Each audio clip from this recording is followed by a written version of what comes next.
مجھے اس کی الزام تراشیوں پر غصہ تو بہت آ رہا تھا، تاہم میں نے بھرپور ضبط کا مظاہرہ کیا۔ پھر اس کے دلی جذبات کی تسکین کے لیے ASI اللہ دتہ سے کہا، اللہ دتہ، تو مولوی نور دین اور زری کو بھی تھانے لے آؤ، ذرا ان سے بھی پوچھ گچھ کرنا ہے۔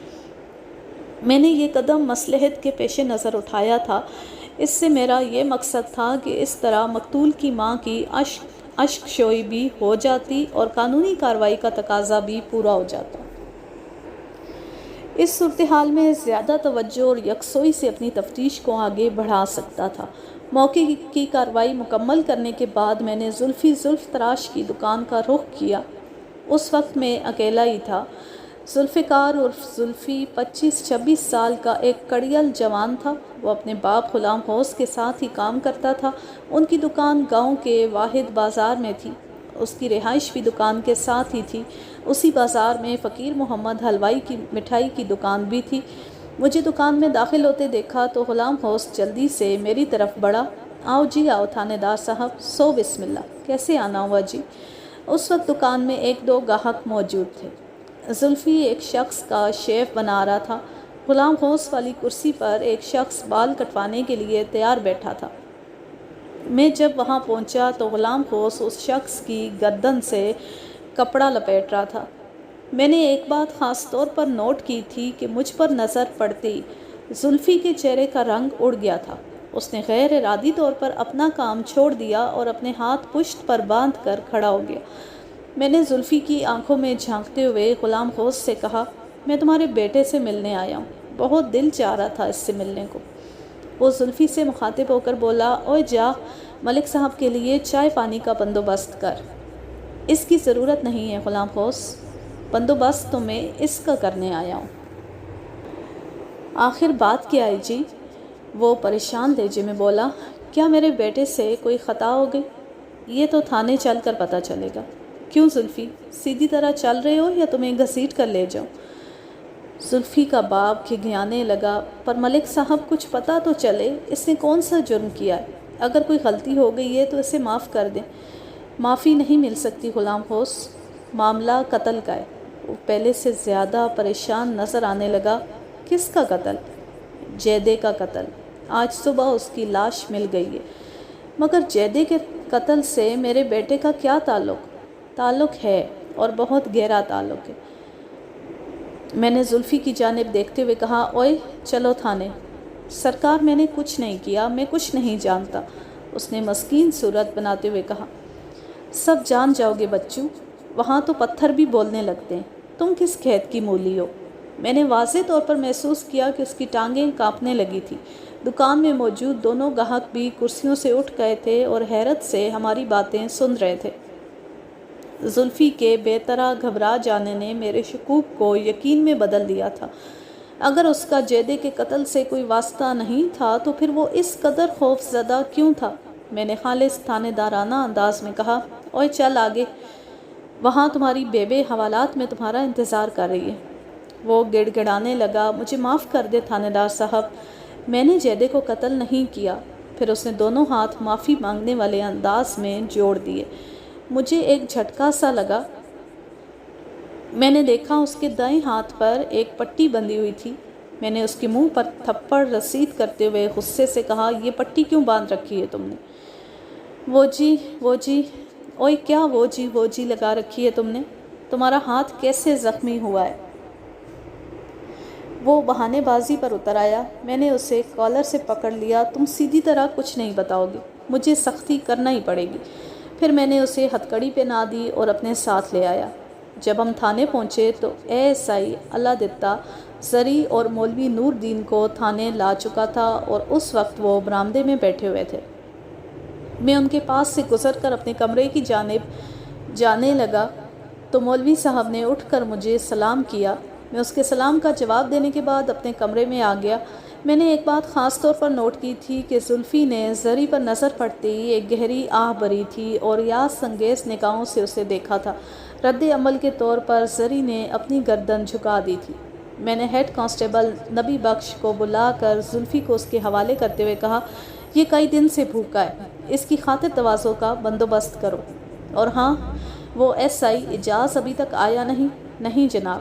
ٹھیک ہے، میں نے کہا تم 10 منٹ کے بعد زلفی کو میرے پاس لے آنا، اور ایک بات کا خیال رکھنا کہ مجھے اس سے ضروری نوعیت کی پوچھ گچھ کرنا ہے۔ آپ فکر ہی نہ کریں جناب، میں آپ کا مطلب سمجھ رہا ہوں، انشاءاللہ آپ کو کوئی شکایت نہیں ہوگی۔ ان کے جانے کے بعد میں نے مولوی نور الدین اور زری کو اپنے پاس بلا لیا اور معذرت کی کہ انہیں بار بار تھانے آنا پڑ رہا ہے۔ بہرحال ہمیں کارروائی تو کرنا ہی پڑتی ہے۔ میں نے کہا جیدی کی ماں نے آپ پر شک ظاہر کیا ہے، میں تفتیش کرنے کے لیے مجبور ہوں۔ کوئی بات نہیں ملک صاحب، میں آپ کی مجبوری کو سمجھ رہا ہوں، مولوی نور الدین نے کہا۔ پھر درخواست کی آپ مجھے روزانہ 1000 مرتبہ بھی تھانے بلائیں گے تو میں حاضر ہو جاؤں گا، مگر میری ایک چھوٹی سی التجا ہے کہ زری کو اس سلسلے میں زحمت نہ دی جائے۔ آپ سمجھدار ہیں اور کوئی بات آپ سے پوشیدہ بھی نہیں ہے، آپ اس مصیبت زدہ عورت کی حالت کا خود اندازہ لگا سکتے ہیں۔ میں نے اس بات میں سر ہلاتے ہوئے پوچھا، زری متوفی عبدالغفور کے گھر میں ہی رہ رہی ہے؟ رہنا تو وہیں چاہیے تھا ملک صاحب، مگر میری گھر والی اسے اپنے پاس لے آئی ہے۔ شاید میں نے آپ کو پہلے بھی بتایا تھا کہ ہم میاں بیوی بیٹی ایسی نعمت خداوندی سے محروم ہیں۔ میری بیوی نے زری کو اپنی بیٹی بنا لیا ہے، اب یہ ہمارے ساتھ ہی رہے گی۔ اور متوفی کے گھر کا کیا ہوگا؟ ابھی تو اس کے بارے میں کچھ سوچا نہیں ہے، ظاہر ہے زری جیسے کہے گی وہی کیا جائے گا، مگر یہ سب بات کی باتیں۔ میں نے 1-2 رسمی باتوں کے بعد انہیں جانے کی اجازت دے دی۔ وہ میرے کمرے سے نکلے ہی تھے کہ SI محمد اعجاز کمرے میں داخل ہوا۔ اس کے چہرے سے پریشانی ظاہر تھی۔ میں نے اسے دیکھتے ہی اندازہ لگا لیا کہ وہ ناکام لوٹا ہے۔ مجھے سخت افسوس ہے ملک صاحب، شہابو ہمارے ہاتھ نہیں لگ سکا۔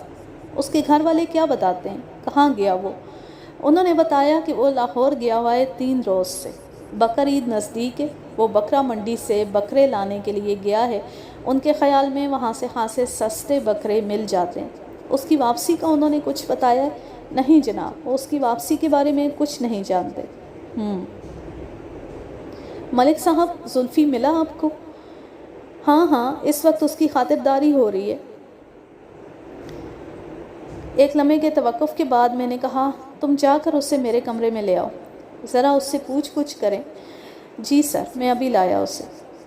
تھوڑی دیر کے بعد زلفی میرے سامنے گردن جھکائے کھڑا تھا۔ اس کی حالت سے اندازہ ہو رہا تھا کہ اسے پیٹ بھر کر کھانا کھلا دیا گیا ہے۔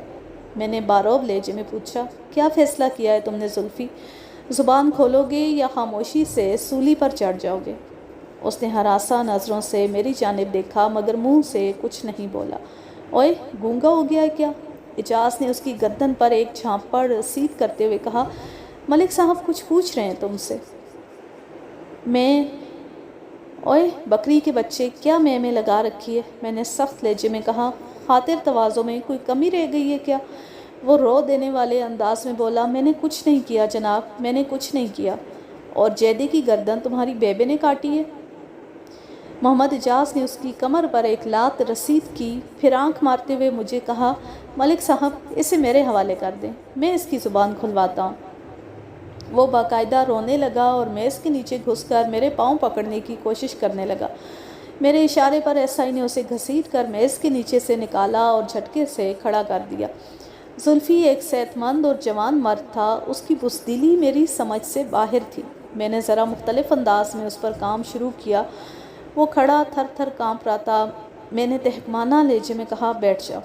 وہ وہیں زمین پر بیٹھ گیا۔ وہاں نہیں، یہاں بیٹھو۔ میرا اشارہ کرسی کی طرف تھا۔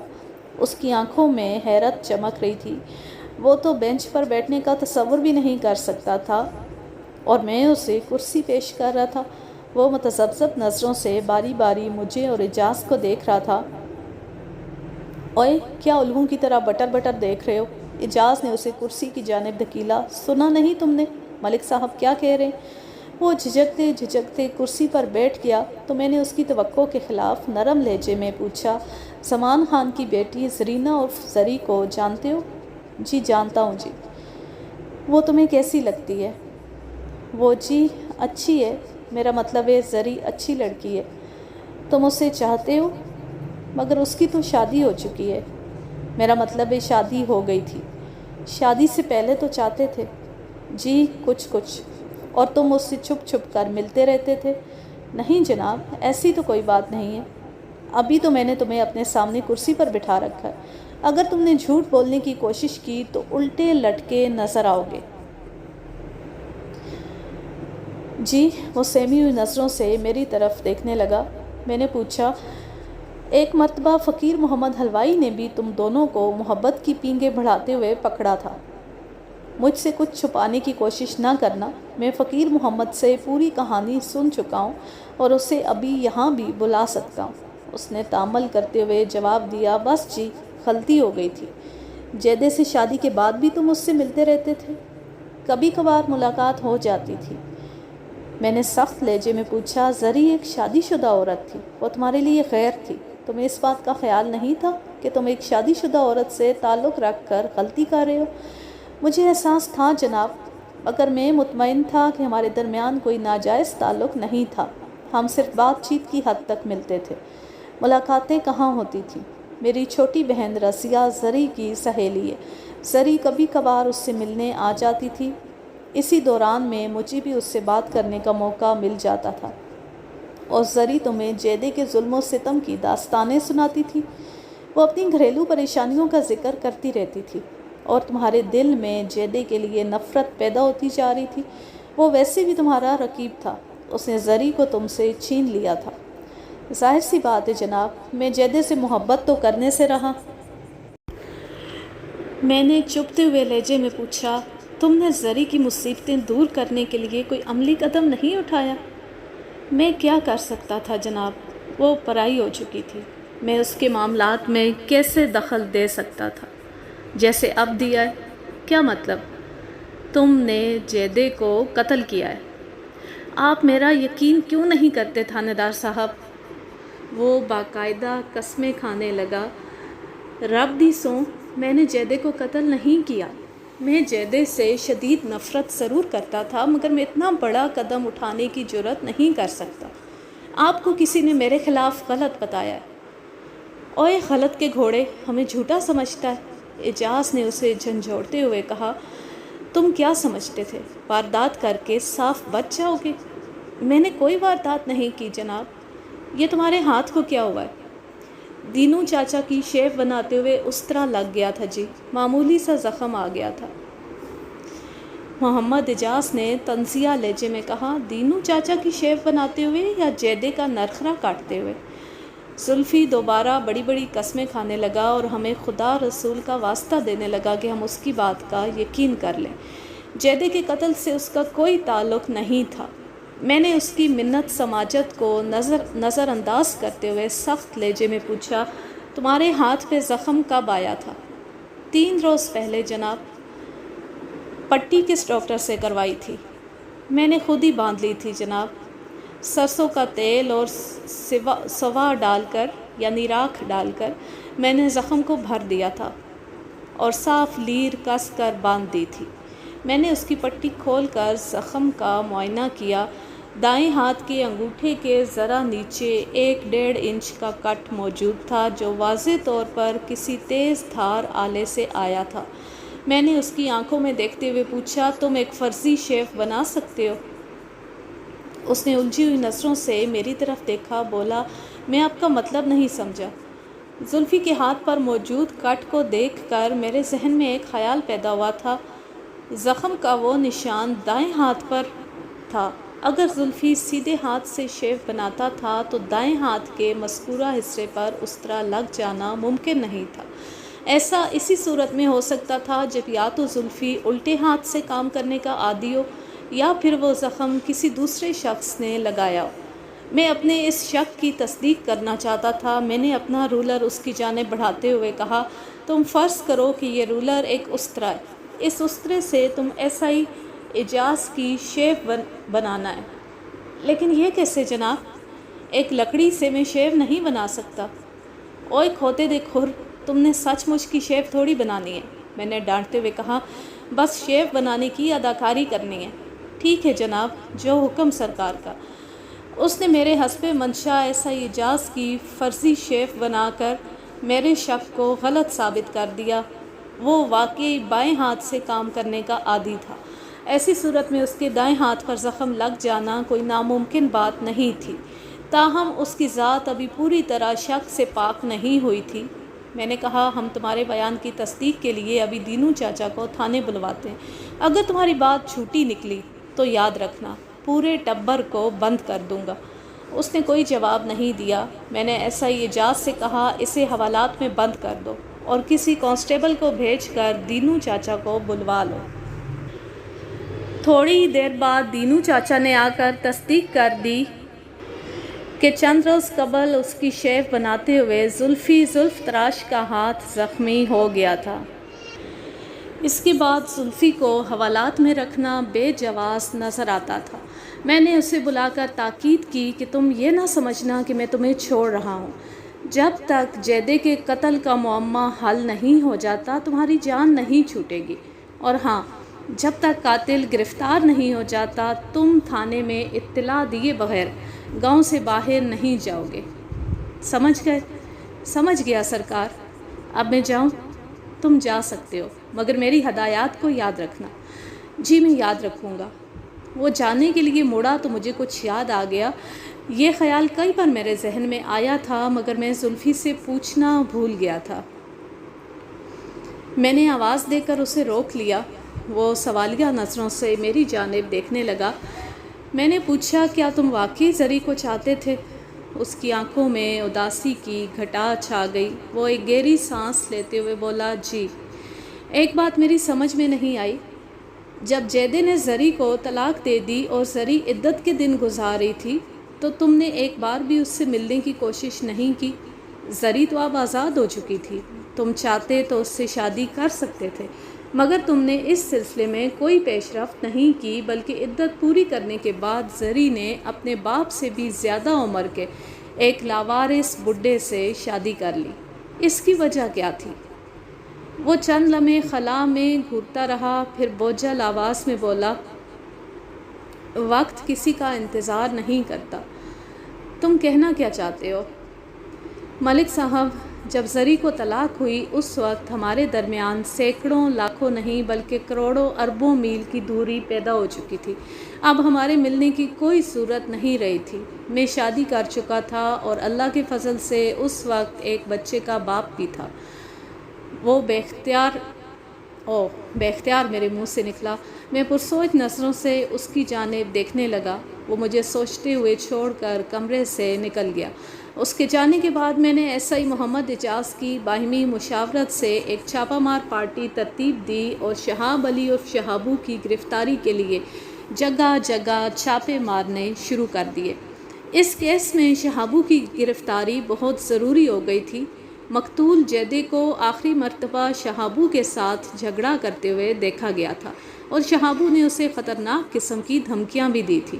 شہابو جیسے لوگوں سے کچھ بھی بعید نہیں تھا۔ ایک آدھ بندہ پھڑکانا تو ان کے بائیں ہاتھ کا کھیل تھا۔ میں جلد از جلد شہابو کو گرفتار کر لینا چاہتا تھا۔ اس امر کی اطلاع میں نے علاقے کے ایس پی کو بھی بھجوا دی تھی۔ شاید میں آپ کو بتانا بھول گیا کہ ہم نے جو چھاپہ مار پارٹی ترتیب دی تھی وہ سادہ لباس جوانوں پر مشتمل تھی۔ وہ صرف اس گاؤں ہی میں نہیں بلکہ آس پاس کے گاؤں میں بھی شہابو کو تلاش کرتے پھر رہے تھے، مگر ابھی تک اس کا کوئی سراغ نہیں ملا تھا۔ 2 روز بعد دوسرے علاقے کے تھانے کا ایک ایس آئی اور 2 کانسٹیبل میرے پاس آئے۔ وہ تینوں اس وقت سادہ لباس میں تھے اور خاصے تھکے ہوئے دکھائی دیتے تھے۔ میں گھر جانے کی تیاری کر رہا تھا کہ انہیں دیکھ کر رک کیا۔ ایس آئی نے اپنا تعارف کرانے کے بعد آمد کا مقصد ظاہر کیا۔ ملک صاحب، ہمیں اس گاؤں کے وسنیک شہابو کی تلاش ہے۔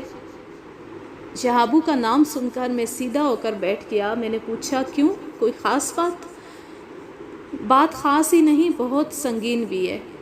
شہابو ہمیں چوری کی ایک واردات کے سلسلے میں مطلوب ہے۔ میرے استفسار پر ایس آئی نے تفصیل بتاتے ہوئے کہا، چند روز قبل ان کے علاقے کے ایک گاؤں میں چوری ہو گئی تھی۔ 4 ڈھاٹا پوش افراد نے ایک غریب شخص کو زندہ درگور کر دیا تھا۔ اس کی بیٹی کی عنقریب شادی ہونے والی تھی، مگر ان ظالموں نے اس کے گھر کی صفائی کر دی تھی۔ وقت رخصت جب لٹیرے انہیں پولیس کو اطلاع دینے کی صورت میں خطرناک نتائج سے ڈرا رہے تھے تو فتح محمد کی بیٹی جس کی شادی ہونے والی تھی، اس نے ایک شخص کی آواز پہچان لی۔ وہ انہی کے گاؤں کا رہنے والا طفیل عرف تافو تھا۔ لڑکی نے کسی قسم کی پرواہ کیے بغیر پولیس کو تافو کا نام بتا دیا۔ پولیس نے تافو کو گرفتار کر کے جب دھلائی کی تو اس نے سب کچھ اگل دیا اور اپنے ساتھیوں کے نام بتا دیے۔ اس کی مخبری پر 2 ساتھی تو گرفتار کر لیے گئے تھے، مگر ان کا چوتھا ساتھی ابھی تک لاپتہ ہے۔ بعد میں گرفتار ہونے والے دونوں افراد نے تشدد کی تاب نہ لاتے ہوئے بتا دیا کہ ان کا چوتھا ساتھی شہابو ہی ان کا سرغنہ تھا اور مال مسروق کا سب اسی کے پاس تھا۔ اپنی بات ختم کرنے کے بعد ASI نے کہا، ملک صاحب، بندہ آپ کے علاقے کا ہے، آپ اس کی گرفتاری کے سلسلے میں ہماری مدد کریں۔ میں تو خود کئی دن سے شہابو کی تلاش میں تھا، آپ نے بہت دیر کر دی یہاں آنے میں، بلکہ میرا خیال ہے آپ دیر نہ بھی کرتے تو کوئی فائدہ نہیں تھا۔ یہ کیا کہہ رہے ہیں آپ ملک صاحب؟ میں ٹھیک کہہ رہا ہوں، شہابو کی ہمیں بھی تلاش ہے۔ اس گاؤں میں قتل کی ایک سنگین واردات ہو گئی ہے، شہابو اسی سلسلے میں مطلوب ہے۔ ہم نے کئی جگہ اس کی تلاش میں چھاپے بھی مارے ہیں، مگر ابھی تک اس کا کوئی سراغ نہیں ملا۔ اوہ، تو یہ بات ہے۔ ASI کے چہرے پر مایوسی کے سائے لہرانے لگے۔ یہ شہابو اور نہ جانے ہمیں کہاں کہاں دوڑائے گا۔ آپ فکر نہ کریں، ہم جلد ڈھونڈ نکالیں گے۔ میں نے تشفی آمیز لہجے میں کہا اور ایک کانسٹیبل کو بلا کر حکم دیا، مہمانوں کے لیے کھانے پانی اور منجی بسترے کا انتظام کرو، یہ آج رات یہیں ٹھہریں گے۔ انہوں نے کوئی حیل و حجت کا مظاہرہ نہیں کیا۔ وہ جس علاقے سے آئے تھے وہ یہاں سے کافی دور تھا اور رات کے وقت واپس جانے کی ان میں ہمت نہیں تھی۔ وہ تھکن سے نڈھال نظر آتے تھے۔ میں ان کے قیام کے انتظامات سے مطمئن ہونے کے بعد گھر چلا گیا۔ میں آپ کو ایک بات بتانا بھول گیا، جیدے کے پوسٹ مارٹم کی رپورٹ نے اس بات کی تصدیق کر دی تھی کہ اس وقت اس کی موت واقع ہوئے 2 روز گزر چکے تھے جب ہمیں اس کی لاش ملی تھی۔ اس صورت میں شہابو پر قتل کا شبہ مزید پختہ ہو گیا تھا۔ اب تو دوسرے تھانے کی پولیس بھی اسے تلاش کرتی ہوئی یہاں آ پہنچی تھی۔ اگلے روز میں ذرا تاخیر سے تھانے پہنچا۔ اس دوران میں رات والے سرکاری مہمان رخصت ہو چکے تھے۔ جاتے جاتے انہوں نے منشی کے پاس میرے لیے پیغام چھوڑ دیا تھا کہ اگر مجھے شہابو کے بارے میں کسی قسم کا کوئی سراغ ملے تو میں ان کو بھی مطلع کروں، تاکہ غریب فتح محمد کی بیٹی کے زیورات اور جہیز کا دیگر سامان برآمد کیا جا سکے۔ میں تو خود بھی یہی چاہتا تھا کہ شہابو ہاتھ لگ جائے، مگر ایسا لگتا تھا جیسے اسے زمین نکل گئی ہو۔ میں اپنی کرسی پر جا کر بیٹھا ہی تھا کہ ایک کانسٹیبل نے سلطان کی آمد کی اطلاع دی۔ میں نے اسے فوراً اندر بلا لیا۔ آج کے لیے بس اتنا ہی، اب لیتی ہوں آپ سے اجازت۔ جہاں رہیں خوش رہیں، شاد و آباد رہیں، ہنستے مسکراتے رہیں۔ اللہ حافظ، اللہ نگہبان۔